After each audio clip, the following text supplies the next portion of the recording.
Sir hi sir. Hello. Sir Jagan గారు press meet పెట్టారు. So అందులోపల public ఏ విషయాలు కూడా అవసరమైనవి ఏవి కూడా మాట్లాడాలి తప్ప మిగతా పార్టీలు కత్తులు పట్టిన పార్టీలు అవని చెప్పి ఇవని చెప్పి మాట్లాడడం తప్ప ఇంకేం మాట్లాడాలి ఆయన.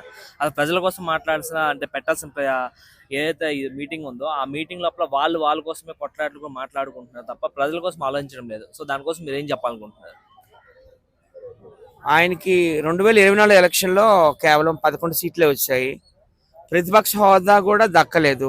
సో ఆయన ఇప్పుడు అయోమయ స్థితిలో ఉన్నాడు. ఏం మాట్లాడాలో కూడా తెలియదు. ప్రెస్ మీట్లో ఏం మాట్లాడతారో కూడా తెలియదు. అందువల్ల అట్లా మాట్లాడడం జరిగింది. అంటే అసలు పబ్లిక్ కోసం అని చెప్పి మీటింగ్ పెడతారు ఎప్పుడైనా సార్ ప్రజల కోసం అని చెప్పి ప్రజల కోసం ఒక్క మాట అయినా మాట్లాడాలి కదా. అదే మరి 2024లో 11 సీట్లు వచ్చాయి. కొన్ని 11 మంది ఎమ్మెల్యేలు వెళ్ళి ప్రజా సమస్యల మీద మాట్లాడాలి కదా. ఈ ఊర్లో ఈ రోడ్లు లేవు, ఆ రూముల్లో ఆ ఊర్లో హాస్పిటల్ లేవు, ఇంకొక ఊర్లో స్కూల్ లేవు, లేకపోతే ఇంకొక ఊర్లో మంచినీటి సదుపాయం లేదు. వాళ్ళకి ప్రజా సమస్యల మీద పోరాడాలి. ప్రతిపక్షం అంటే యుద్ధం చేయాలన్నమాట.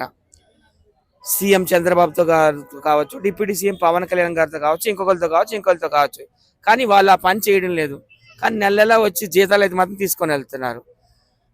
అసలు ఇప్పుడు జగన్తో ఏం పని లేదండి. ఆంధ్రాలో వీళ్ళ ముగ్గురు కలిసి మోడీ గారు, చంద్రబాబు నాయుడు గారు, పవన్ కళ్యాణ్ గారు ముగ్గురు కూటమిగా ఏర్పడ్డారు కదా. చాలా డెవలప్ చేస్తున్నారు. వైజాగ్లో కూడా ఇంటర్నేషనల్ ఎయిర్పోర్ట్ కట్టారు.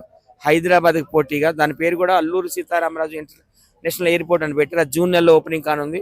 అలా గూగుల్ కంపెనీ, అమెరికా తర్వాత అతిపెద్ద గూగుల్ కంపెనీ మన విశాఖపట్నంలోనే కడుతున్నారు. ఇంకా చాలా చాలా పరిశ్రమలు వస్తున్నాయి. ఇన్ఫోసిస్ ఇవన్నీ కూడా వస్తున్నాయి. చాలా డెవలప్ అవుతుంది. చంద్రబాబు నాయుడు గారి కోసం అందరికీ తెలుసు.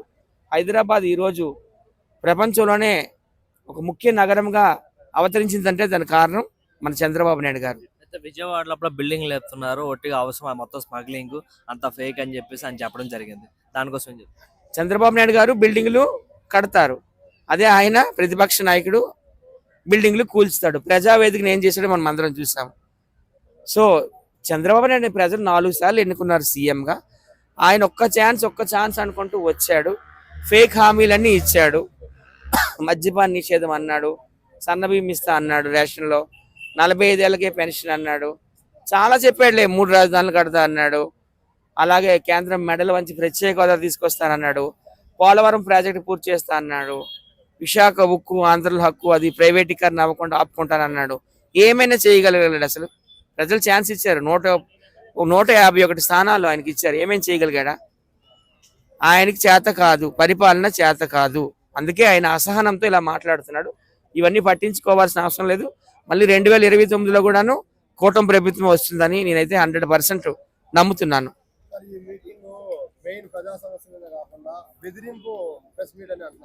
అందరికీ తెలుసు కదా, ఆ పార్టీ అంటేనే బెదిరింపుల పార్టీ అని.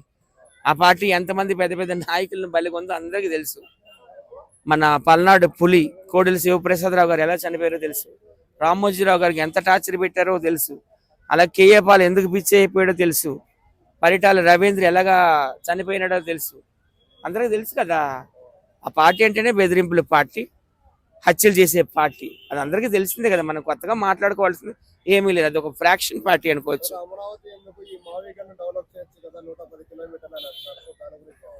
లాస్ట్ ఇయర్ ఆయన ఏమన్నాడు? విశాఖపట్నం రాజధాని చేద్దాం, కర్నూలు చేద్దాం, అమరావతి చేద్దాం అన్నారు. ఇప్పుడు ఏమన్నారు? మచిలీపట్నము, గుంటూరు, విజయవాడ అంటున్నాడు.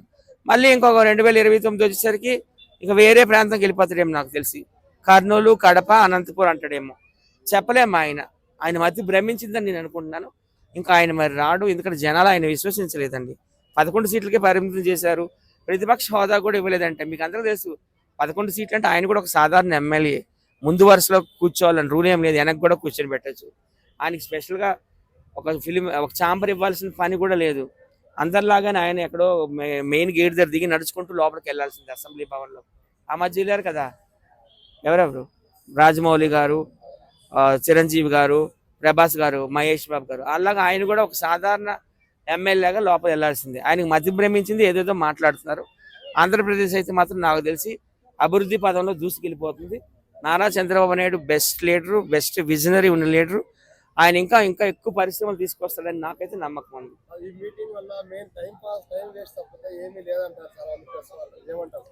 ఆయన ఏంటంటే జనాలకు అప్పుడప్పుడు కనిపించాలి, ఏదో ఒకటి వాగాలి, అంతే ఆయన యొక్క ఇది. ఆయన కూడా మరి ఆయన సొంత ఛానల్ ఉన్నాయి కదా. సొంత పత్రికలు కరపత్రికలు ఉన్నాయి కదా, సో అవినీతి సొమ్ముతో సంపాదించినవన్నీ ఉన్నాయి ఆయనకి. సో ఆయన అప్పుడప్పుడు వచ్చి కూర్చుంటాడు. ఆయన మాటలు మనం సీరియస్గా తీసుకోవాల్సిన అవసరం లేదు. ఇప్పుడు మోడీ గారు పక్కన కూర్చునే రేంజ్లో చంద్రబాబు నాయుడు గారు ఉన్నారు, మీ అందరికీ తెలుసు. సో చంద్రబాబు నాయుడుని కూడా అన్యాయంగా అరెస్ట్ చేశారు సిఐడి వాళ్ళతో. ఏదో కొండంత ఎలకను పట్టినట్టు అసలు ఆ ఎలకను కూడా వాళ్ళు పట్టుకోలేకపోయినారు. కడిగిన ముచ్చులో ఆయన బయటకు వచ్చాడు. మళ్ళీ ఖచ్చితంగా ఈ కూటమి వస్తుందని నాకైతే నమ్మకం ఉంది. ఆయన మాటలేదు నేను అసలు పట్టించుకోను. తర్వాత ఒక విలేకరు అడిగిన సందర్భంలో విజయ్కి తనకు సంబంధం ఏంటంటే నా సంబంధమే లేదు, ఎందుకు మీరు అలా ఆయన మొదటి నుంచి కూడా స్టాలిన్కే సపోర్ట్ చేశారు, అందరికీ తెలుసు కదా. స్టాలిన్కి ఈయన సపోర్ట్ చేశారు. స్టాలిన్ గారు ఇప్పుడు ఓడిపోయి మూల కూర్చున్నారు, ఈయన కూడా ఓడిపోయి మూల కూర్చున్నారు. విజయ్తో మరి త్వరలో కలుస్తాడేమో చూడాలి మరి. Thank you.